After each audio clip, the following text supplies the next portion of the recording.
He's lurking behind Marc Marquez. We are going to have the grandstand finish in the battle for third place. I think he might have it. Bagnaio's definitely got it. Into the chicane for the final time, and he has his name to the illustrious Lisbon champion by doing the treble here. Vinales has made a mistake, and Marc Marquez has come through on him. Vinales attacks back into John Antonio. Bagnaio wins. Martin is second. Bastianini is third. Marc Marquez is... Mark's going to be having chances to turn 8. Into 7. In the wide shot from the end. Here we go to turn 8. I think that might be his only chance now, because Vinales is pretty good through the rest of the track. Someone's gone down. Yeah, he's been a Costa, I think. Yeah, Pedro Costa. So all on his own as well. Oh, and that's a fast one. He's at turn 7. I think it is, isn't it? Strange crash. I bet that's him backing off. He's forward, right, back off, and you look like in a down. Trouble here. The lights go out, and we are underway in the course. It's a fantastic start for the factory Ducati man. But look at Jorge Martin from the second row on the grid. He's going to get through, is he? On Vinales. No, Vinales stuck on the brake. Martin, Alex Wilson looked like to me has gone absolutely flying. Was corrected there. A horrible high side for Riggs. But it's Bagnaio leading for Vinales in second place. And in third, it's Jorge Martin. Fourth is Alex Marquez, and his brother Mark comes through early on, and he's up into fourth place. Better start today even than yesterday. Yeah, great start for Vinales, and he has good race pace, fast race pace all weekend. And if he can get a little bit closer at this part of the track, Vinales is so much to see him there closing in on your leader. Yeah, yesterday he stuck behind Alex Marquez for a little bit, but now he's got the leader in front. But here comes Jorge Martin, but he couldn't do that yesterday. Really had a wobble in that corner on the first lap. Different story here today, side by side with Vinales. Down towards the ball corner, but the championship leader is up into second. A brilliant first lap so far from Martin. Yeah, decisive pass at this point in the race, full tank of fuel. Tyres not fully up to temperature, but that medium front tyre he knows he has to attack. The strong point for him is going to be the first few laps of this race. So they're going to come across to get a flag in turn one when they get there, because that was awful for Alex Riggs. A few dark clouds are fighting around, but we're told it's going to be okay for this race as Pedro Bagnaio starts to touch about this part of the track. No one can touch him at the moment, and in fact it's going to get worse perhaps for Martin, is it not? I thought Vinales might have a think about going through on Jorge, but not on this occasion. So Bagnaio leads them across the line. He has pulled out on this first lap a hard second lead over Jorge Martin, with Vinales third, Marc Marquez fourth, Alex Marquez fifth. And Frankie Morbidelli's made a much better start today. He's there in sixth, with Pedro Costa also making waves. He started ninth, he's up to seventh. Some first lap from Bagnaio. Yes, he got the start, clear track ahead of him, but to pull half a second on this field in one lap is, well, it just shows you how confident that man is right now. Decisive from Marc Marquez there in the scrubber, and he's through on Maverick Vinales. What has he learned? Yesterday he didn't have much race to learn from. He only made it to one lap to two corners before he hit the curve and went down. So he made a silly mistake in his own making, and looking to make amends today. It was a silly mistake, unfortunately, but he was in the pack. The problem is, we call it when you're inside, you're so close to the right wing, but you can't quite see the edge of the curve. And he cut the corner of the curve a little bit too tight. The front wheel off the ground and down he went. Pedro Costa really aggressive there. How on earth has he got that stopped? How on earth has Pedro Costa got that to come down to the apex and hang on in front of Alex Marquez? He threw it in from miles back, but Acosta has done it. A much better ride from him today, and he's up to sixth. Yeah, I'm going to say for the first time he looked like a rookie. He has looked like a rookie of points off the weekend, but now he looks like a veteran. Carving his way through the field on that KTM. My apologies, it's fifth of course on the Teddy machine. So Vinales just takes a little bit of time to get into this race. It's Bagnaio leading, but Martin who's in second place, Marquez in third, and Vinales across the line in fourth. And Bagnaio with a 132.6. Compare that to Martin, 32.9. Marc Marquez is 33.2. Vinales is 33.5. He's put nearly a second into Vinales on lap 2. Yeah, and it looked easy. I know we're not seeing a lot of it, but throughout the weekend he's not put a wheel wrong. He's not changed the setting of his bike. He said that yesterday. Just happy with the way it feels. What are you changing for tomorrow's race? Absolutely nothing. Oh, with Marine in. Had a mechanical yesterday, and now he's in the kitty litter. Thankfully he didn't go down, but an awful weekend for Marini and Red Honda again. Little wobble there for Maverick Vinales going through the Ruskin hook. Such a horrible part of the track because you're approaching so fast, so it's 180 miles an hour, but you don't bit, you knock it back 2 gears, and then you throw it into turn 7. So you don't have the, it's almost like you don't have the full weight transfer. Maverick was saying yesterday, from the braking, that's where he felt he was having a few issues. A bit wider there. Oh, that looks like Alex Rins talking to the medical staff. Yeah, let's have a see. This is a horrible crash. On the outside. Oh, it's an old school slap down high side. Oh, you know, electronics is supposed to sort that thing out, aren't they? MotoGP. You can't catch them all without the reality is you have traction control set, so it would catch every slide. If it's 2 or 3 seconds lap too slow. So Vinales in fourth. Jorge Martin has just gone quicker than Bagnaia, even quicker still. Maverick D'Antonio, who from fourth on the grid, dropped back a couple of positions from the off, but he's got through now on Morbidelli, who's got something back to 11th place. Not quite sure what's happened there. He's got through on Alex Marquez, and he's now behind Pedro Costa. But another one who could well get stronger as this race goes on. Looked good yesterday, didn't he? Fabio Quartararo, yeah. Well, contract time for him, I'm not saying he's riding well because of contract time. He rode fantastic at the end of last year. He's rode well over this season, but his name is on certainly a few of the shopping lists for the, let's say, the next phase of the rider transfer market. A lot of weekends, and the market is actually getting worse. Another crash. He's had one there already, and one at 7 earlier this week, and he's run on track at about 6 different corners. Falls off the side of the bike there. It's one of those first touch to the front, what it looked like. Yeah, just push the foot down your head. Here we go. Jorge Martin's closing. He's closing. Bagnaia's starting to get into the groove that he's worn around this place. And Martin's having to treat this a bit like qualifying. Harrington used everything he can to try and set them out. Bagnaia.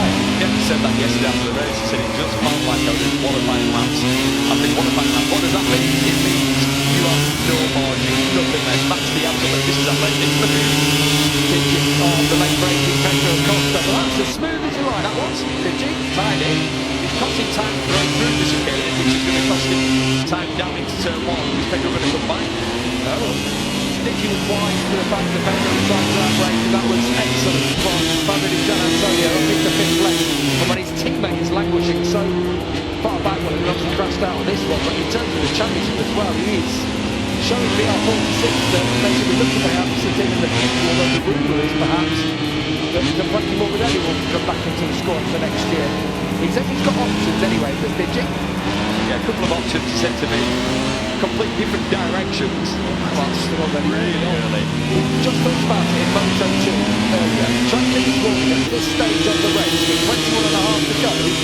Don't fancy that one much. No, it's at the same time as in lap 4. That's when Fabio Quartararo got into the Moto 2 race. So it's a long race around this track. It's so easy, it's so narrow is Assen, and it's really easy to just go off the edge of the curve. Your wheel touches that green part of the track and you will trigger the sensors.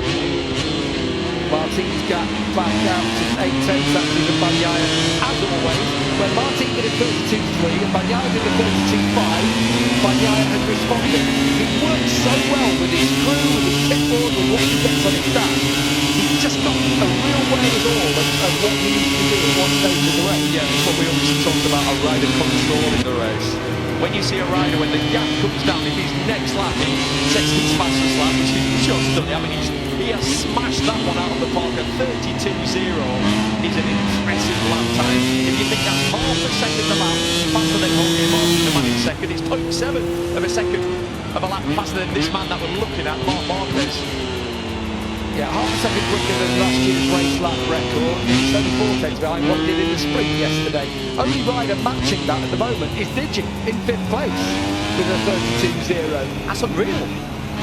For Digit, let's not forget Fabio D'Antonio. He's on the 2023 Ducati, which we know is not quite as good as that 24 version.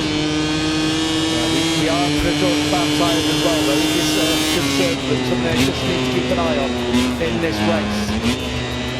It's cloudy out there, chilly at times. They'll all be up to temperature now, though. Ooh, a little bit wider there from Maverick Vinales. Was that a mistake? Yeah, I think it was for Vinales, ever so slightly. But this is the sector where he's strong. Yeah, really good. The bike works so well through here, the Aprilia. 3rd, 4th and 5th. Marquez, Vinales, and Gian Antonio. Vinales, what Vinales doing? You know, just get them all along. You got too close there. That's a good example of the bike buffeting. Turbulence of the bike in front. He's made it nervous. And look at that.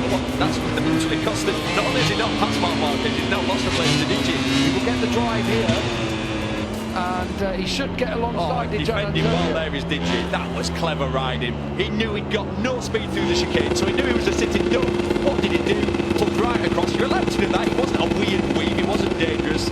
Smart riding. It to have that wherewithal and where the riding is behind you. Yeah, Maverick Vinales would have known pretty much what he was doing there, wasn't he? Doing it again, actually. He's just parking the bike at the moment, not giving Vinales a chance. And now when we get into this part of the track where we might have a little bit of an edge over the Aprilia in terms of the exit from the Strubben, he will take advantage. Fire it out and then get back to plan A of now closing the gap on Marc Marquez. That looked wrong. Oh dear, look at that. Juan Mir has scratched out on the right again. I spoke to Juan yesterday actually after the session and after the race, and he said, well, you know, without any new bits and without any new parts, I've got the bike's still the same. We're going to get the same result. I think that was quite a positive. And the same result means what that shot you just saw, that's picking the bike apart. You've got to, and I mean this, and I'm not trying to be funny, you've got to respect a rider that goes out in every race and crashes. What I mean by that is the limit of the bike, the limit of the bike.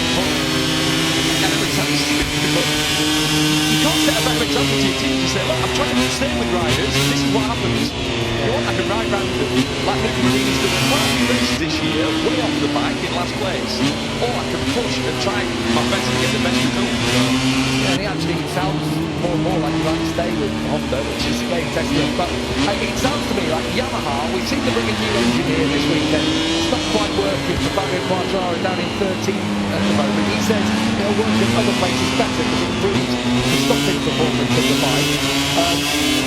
But we feel like they're going the European way, just trying things, bringing new parts, bringing new things. We've seen new exhaust, aero, all these things.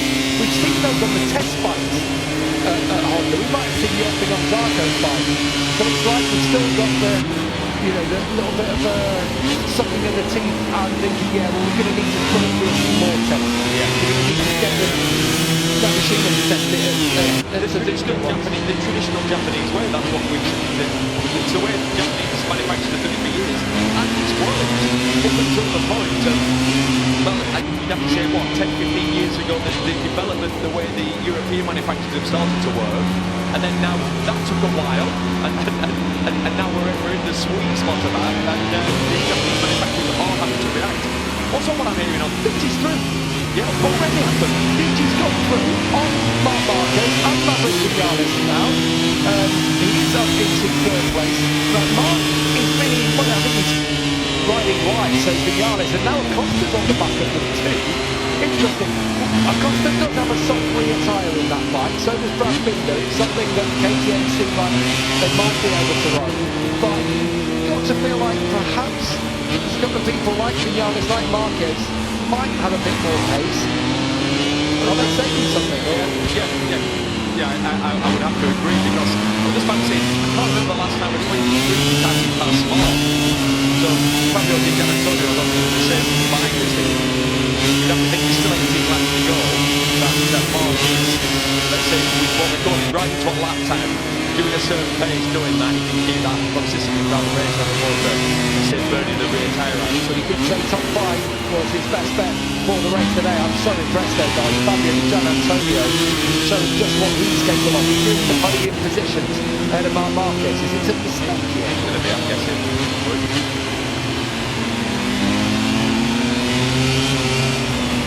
I'm assuming he's going to let back. He just pointed, yeah. He didn't say, come on. Had he done something? Had he transgressed? Had something happened? What's that? Interesting one. Yeah, I know. Need to see a bit more, don't we? It's hard to tell from one little sequence. At the front, Bagnaia leads by 0.9 from Martin. He's just trading lap times with Martin at the moment. Vinales needs to work out a way of being a little bit, it's going to sound silly, being a little bit further back on Marquez, so that when he actually gets the run down to here, he has a little bit more, because he looks like he's getting too close around 10 and 11, and then actually, the run's not happening because he keeps getting the wobble on. Yeah, getting bumped when you need that momentum. Still 17 to go. Bagnaia for Martin, the 52.6 back. This is the back for third place with Martin. As I say, 2.6 on the road. City's third, Marquez is fourth, Vinales fifth, Acosta sixth, then a slight gap back to Renee Bastianini, of course, is starting to charge after starting down in 11th place. Bastianini won't be the last 30 from here. No, in favour for the podium is Bastianini to nick third place at this point, because even though he's way back in 7th place and a couple of seconds on the back of his group, we know what his lane race pace is like. We know how good he is saving rear tyre. Yeah, having shown in Mugello when he made the 1-2 for the factory team. He, of course, is on his way out of factory road. Mustn't have seen him, it must have just been about the grid inside Ripple right spot. We're not more than 10 miles from the tank up. Sort of famous for it.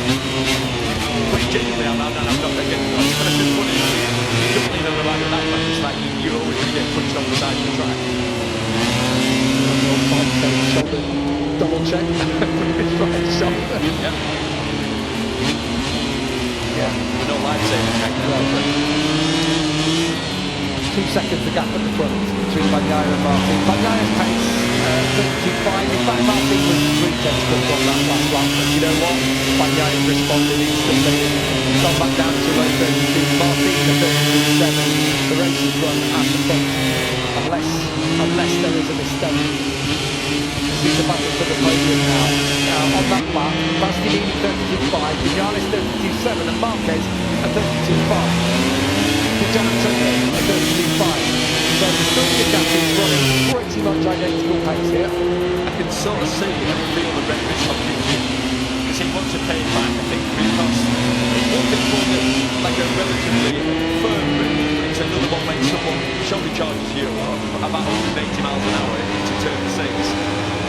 Digi is a very cool, mild-mannered, nice, articulate, just all-round good guy. But I tell you what, pretty firm on the track. Yeah, he's got a fire in him. He's got a fire in him.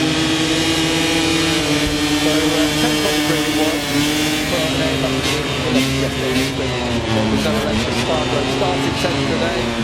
Didn't get the best of start, which is interesting. When Bagnaia's bike is pulling off the line like a dragster, you know, the Bastianini's not able to make up more positions at the start, because generally he's having to come back from his same position in qualifying. Yeah.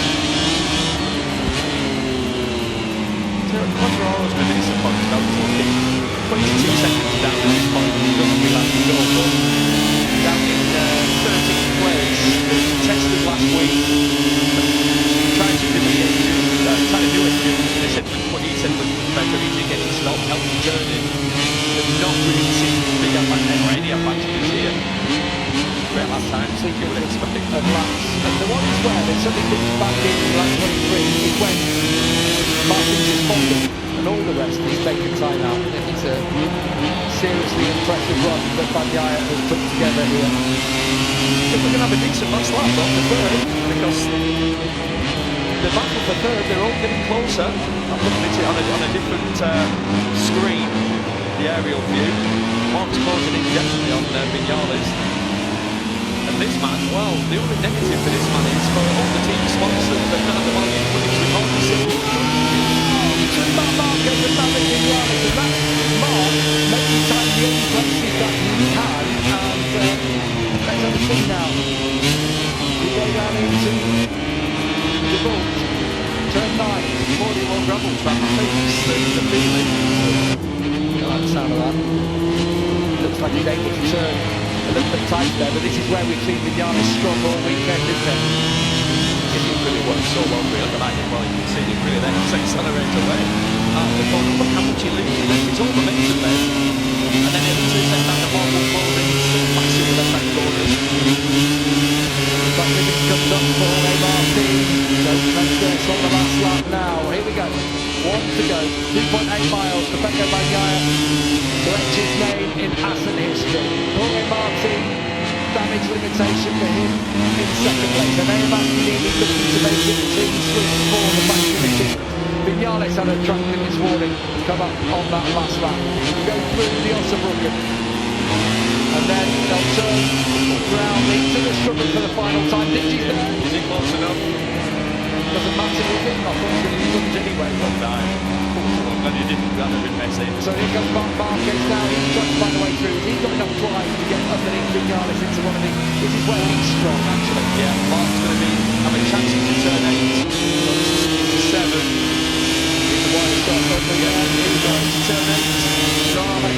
Might be his only chance now because Vinales is pretty good through the rest of the track. Someone's gone down. Yeah, he's going to find Acosta, I think. Yeah, Pedro Acosta.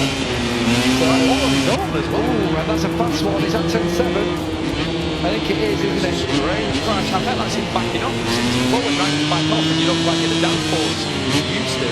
Digi's lurking behind Marc Marquez. We are going to have the grandstand finish at the bottom of third place. I think Marquez might have it. But yeah, he's definitely got it into the chicane for the final time.